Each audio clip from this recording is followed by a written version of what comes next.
수강생 여러분, 안녕하세요. 한국의 해외 직접 투자 강좌를 맡은 배현호입니다. 이번 강의는 세 번째 강의로 해외 직접 투자 현황이라는 주제로 강의를 시작하겠습니다. 이번 강의에서는 지난 강의의 해외 직접 투자의 개념과 정의에 이어 해외 직접 투자의 현황을 글로벌, 주요 지역, 한국으로 구분하여 살펴보겠습니다. 먼저 글로벌 해외 직접 투자의 현황에 대해 살펴보겠습니다. 본격적인 현황을 보기 전에 해외 직접 투자의 증가 추세와 원인에 대해 말씀드리도록 하겠습니다. 1990년부터 최근까지 세계 직접 투자의 추세를 살펴보면 2008년 금융위기, 또 최근에 2019년부터 2020년에 코로나19로 큰 영향이 있었지만 이후 회복세를 보이고 있습니다. 이 경제에 일시적인 충격이 발생하면 해외 직접 투자의 변동성이 확대되게 됩니다. 향후 투자 금액은 전반적인 세계 경제 여건에 따라 크게 좌우될 것으로 보입니다. 이 그림에서도 볼 수 있듯이 2014년 개발도상국으로의 해외 직접 투자 유입액은 6,800억 달러를 기록하며 선진국 해외 직접 투자 유입액과 최초로 비슷한 수준까지 증가했습니다. 이후 등락을 거듭하다가 2020년에는 선진국 유입액을 처음으로 크게 추월하게 되었습니다. 이 해외 직접 투자가 최근 증가한 이유를 제도 및 환경적인 기업 외적 요인과 기업 전략상의 내적 요인으로 구분하여 살펴보도록 하겠습니다. 해외 직접 투자를 촉진시킨 환경 요인으로 우선 현지 시장 기회의 확대를 들 수 있습니다. 2000년 이전의 경우 국내 고임금을 회피하고 중국 등 개발도상국 현지의 저렴한 임금을 활용하여 생산, 수출을 하기 위한 방어적인 해외 투자가 많았으나 이후에는 현지 소비자들의 소득 증대로 빠르게 성장하고 있는 현지 시장 기회를 더욱 효율적으로 활용하기 위해 공격적인 투자가 크게 증가하고 있습니다. 중국 및 인도에 진출하고 있는 가전 및 전자산업 투자의 경우와 식품, 유통 관련 투자가 이에 해당합니다. 농심은 한동안 라면을 중국에 수출하다가 상하이 칭타오 등지에서 현지 공장을 운영하고 제품을 생산하고 있습니다. 현대자동차의 경우는 급성장하고 있는 인도의 자동차 시장에 진출하기 위해 인도 남서부 마드라스 지역에 대규모 자동차 생산법인을 1996년부터 투자 운영해서 인도 내 2위 자동차 업체로 성장하였습니다.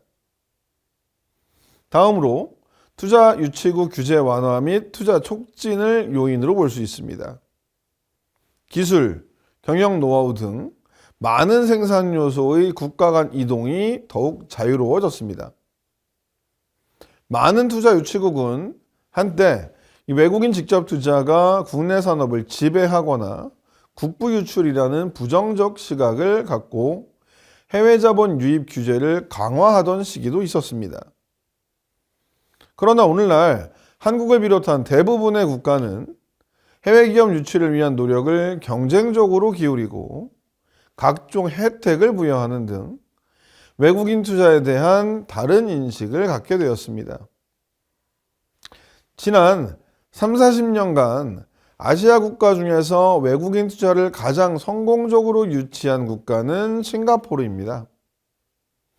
이 싱가포르는 하이테크 제조산업부터 첨단 금융산업까지 외국인 기업이 활동하기에 가장 경쟁력 있는 여건을 조성했습니다. 한국도 외국인 투자를 유치하기 위해 많은 노력을 하고 있으며 해외에서 정기적으로 투자 유치 세미나를 개최하기도 합니다. 대한무역투자진흥공사에서는 외국인이 국내 투자 상담을 돕기 위한 전담 창구를 운영하기도 합니다. 그리고 1999년부터 외국 투자기업의 고충 상담 및 처리를 위한 외국인 투자 옴부즈맨 사무소와 인베스트 코리아 부서를 운영하여 투자 유치 및 투자 애로사항을 파악하여 해결해주고 있으며 각 지방자치단체에서도 경쟁적으로 외국인 투자 유치를 위해 노력하고 있습니다. 이러한 혜택 중에서 기업이 가장 큰 관심을 갖는 사항은 아무래도 법인세나 토지에 대한 부분인데, 이 한시적으로 법인세를 감면해 주거나 토지를 조성 원가로 제공하는 등의 혜택을 두고 많은 국가가 치열한 경쟁을 하고 있는 상황입니다.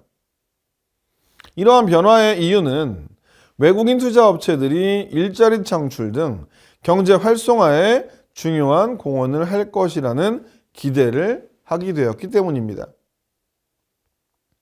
다른 환경 요인으로 통신 및 교통의 발달을 들 수 있습니다. 국가 간 교통, 통신의 발달로 인하여 본사와 해외 법인과의 상대적 거리가 가까워졌습니다. 전자메일과 전자상거래 네트워크의 발달로 서울과 부산 사무소와의 거리나 서울과 베이징 사무소와의 거리에 큰 차이가 없어졌습니다. 단순히 비행 거리로만 비교해도 부산은 50분 정도가 소요되고 베이징은 1시간 10분 정도가 소요됩니다. 부산을 당일 출장으로 다녀왔던 것처럼 베이징, 도쿄, 상하이도 당일 출장이 가능해졌습니다. 또 예전에는 업무 처리를 위해 회사 건물 안에서 관련 담당자들의 결제를 받아야 했으나 이제는 외국에서도 스마트폰, 전자메일 등으로 서류를 검토하고 결제를 주고받는 것이 가능해졌습니다. 기업 경영 활동의 물리적인 거리로 인한 어려움이 획기적으로 감소하였습니다. 마지막 환경 요인으로 투자 위험 대응 방안의 확대가 있습니다. 빈번한 현지 여행을 통해 많은 현지 체험이 축적되고 많은 현지 정보를 손쉽게 얻을 수 있어서 이 현지 환경에 대한 위험을 과거보다 잘 인식하게 되었습니다. 또 이러한 현지 투자 위험을 국가 간 투자 보장 협정이나 투자 보험 등 다양한 방법으로 줄이는 것이 가능해졌습니다. 기업은 투자 위험을 줄이기 위해 단계적으로 투자 규모를 늘리기도 하고 현지에 적당한 파트너 기업을 물색하여 투자 초기 단계에서의 투자 위험을 줄이기도 합니다. 이러한 대응 방안이 과거보다 많아졌으며 기업들도 이런 대처 방안을 관리하는 능력이 국제화 경험과 함께 크게 증진되었습니다. 다음으로 해외 직접 투자를 촉진시킨 기업 전략 요인을 살펴보도록 하겠습니다. 해외 직접 투자가 성장하게 된 중요한 기업 전략 요인으로 경쟁을 들 수 있습니다.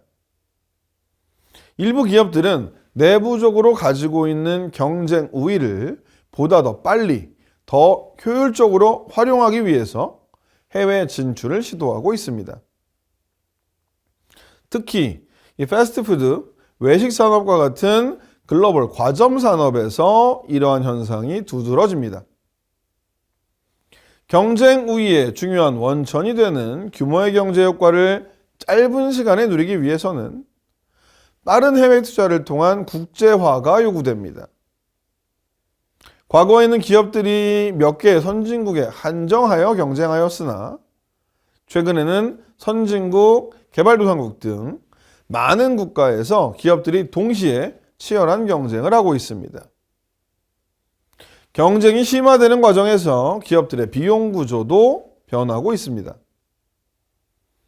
즉, 연구개발, 신제품 혁신, 교육훈련, 광고 및 마케팅 등 많은 부가가치 활동에 소요되는 비용이 점차 고정비용화되고 규모도 크게 증가하고 있습니다. 기업들에게 규모의 경제나 범위의 경제를 통한 비용 구조에 대한 압박이 끊임없이 요구되고 있습니다.